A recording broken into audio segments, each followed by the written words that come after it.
अब हम प्रकृति की रचना को समझे थोड़ा। पहला क्या है? भोग है। क्या है?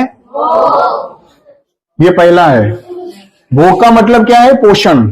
एक तरह से देखे तो जैसे कि माँ एक बच्चे को पैदा करती है तो माँ उस बच्चे को ऐसा नहीं बोलती कि बेटा जा तू पहले बाजार में कमा के आ, उसके बाद में मैं तुझे दूध पिलाऊंगी, ऐसा बोलती है? पहले उसको पोषण देना है। पोषण का मतलब क्या है? Service and product. जैसे कि माँ उसको दूध पिलाती है या माँ उसको सहलाती है, उसकी टट्टी साफ करती है, जो भी है वो सारा किस में आ गया कि वो बच्चे की सर्विस दे रही है ना। तो ये प्रकृति का एक नेचुरल नियम है कि वो फल तब उगाता है जब पहले इसको पोषण दिया गया होगा। अभी ये अर्थशास्त्र क्या कर रहा है? आज ज्यादातर बच्चों को, ज्यादातर व्यक्तियों को पोषण नहीं दे पा रहा है। क्लियर हो रहा है? आप अपने निजी जीवन में और आसपास में देख सकेंगे। मैं एक एग्जांपल देता हूं कि इससे समाज को क्या नुकसान होता है, सबको क्या नुकसान होता है।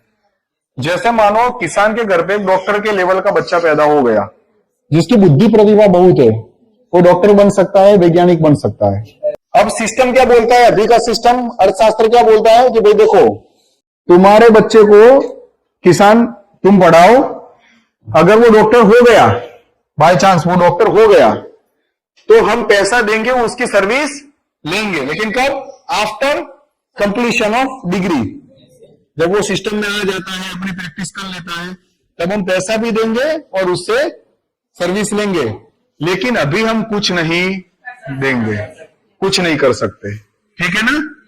इससे क्या होता है कि मानो कि वो किसान एक छोटे से यूनिट में उस बच्चे को पोषण नहीं दे सका, तो हम अपने स्तर पे, समाज के स्तर पे एक अच्छा डॉक्टर गंवा देते हैं। इससे नुकसान किसका होता है? क्लियर है ये? इससे पता चलता है कि वो टायर के अंदर का स्क्रू भी कितना इंपॉर्टेंट है ना? इंपॉर्टेंट। हाँ, और जिस तरह से ये पूरी जो कड़ी है समाज की, इसमें ये एक एक यूनिट इंपॉर्टेंट है। ठीक है ना?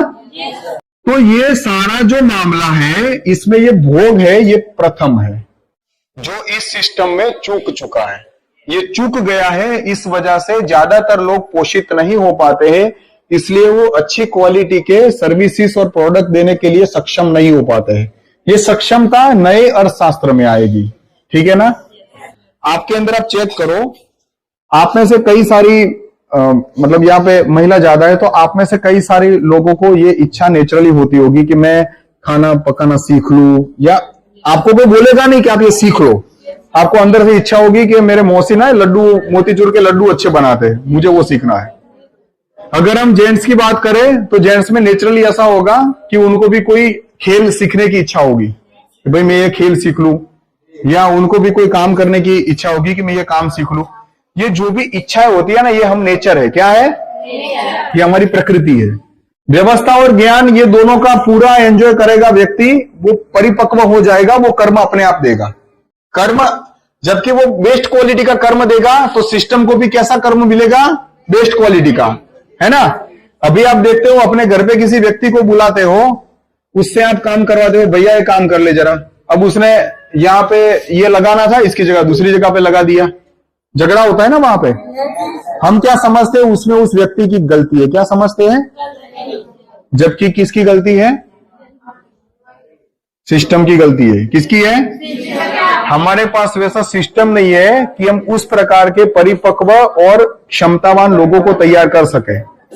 व्यवस्था के रूप में दिख रहा है पूरा। तो व्यवस्था बदलने से ये सारी समस्याएं क्या होगी? सॉल्व हो जाएगी।